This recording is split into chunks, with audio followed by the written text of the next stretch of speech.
एक स्त्री का पत्र में पारिवारिक बंधनों से जकड़ी हुई मृणाल नामक मझली बहू के अंतर्व्यथा का वर्णन है इस कहानी में।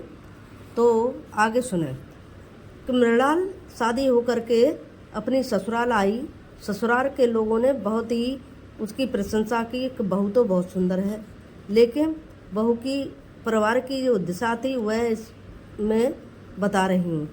मझली बहू परिवार में पहुंचकर गृहस्थी के कार्य में व्यस्त हो गई। उसकी सुंदर होने की विशेषता को परिवारीजन ज़्यादा दिन तक महत्व नहीं दे सके। बहू की सुंदर कविता लिखने की बुद्धिमत्ता से द्वेष करने लगे। परिवार के सभी लोग कहने लगे कि बहू बहुत तेज है। बहू का दिमाग तेज होना परिवार के लिए परेशानी है। मझली बहू को रीति रिवाजों के बंधन में प्रतंत्र कर दिया गया। वह सबको माफ करती हुई जीवन पार कर रही थी। वह माँ बनकर भी माँ का गौरव प्राप्त नहीं कर सकी। कुछ दिनों बाद मझली बहू की जेठानी जी की बहन बिंदु अपनी माँ के मरने के बाद अनाथ होने के कारण वह घर में आ गई। बिंदु न तो रूपवती थी और न धनवती। परिवार के सभी लोग उस अनाथ को पालने की समस्या में उलझ गए। सभी बिंदु के साथ रूखा व्यवहार करने लगे।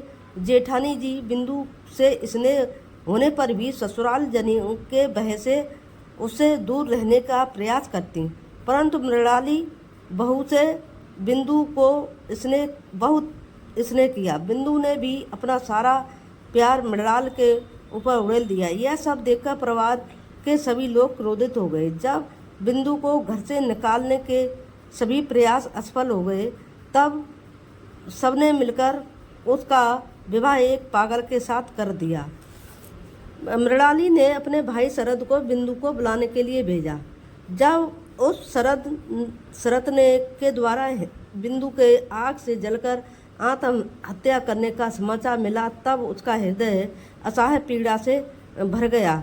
उसने बंधन, अत्याचार और नफरत भरे जीवन की अपेक्षा अपने पति के परिवार को त्यागने का निश्चय कर पत्र भेज दिया और उसने मझली बहू के रूप में कभी न आने की बात स्पष्ट कर दी और महिला के अंतरपीड़ा को ब्याह करके उन्होंने ऐसा पत्र लिखा कि सभी का हृदय पिघल जाए।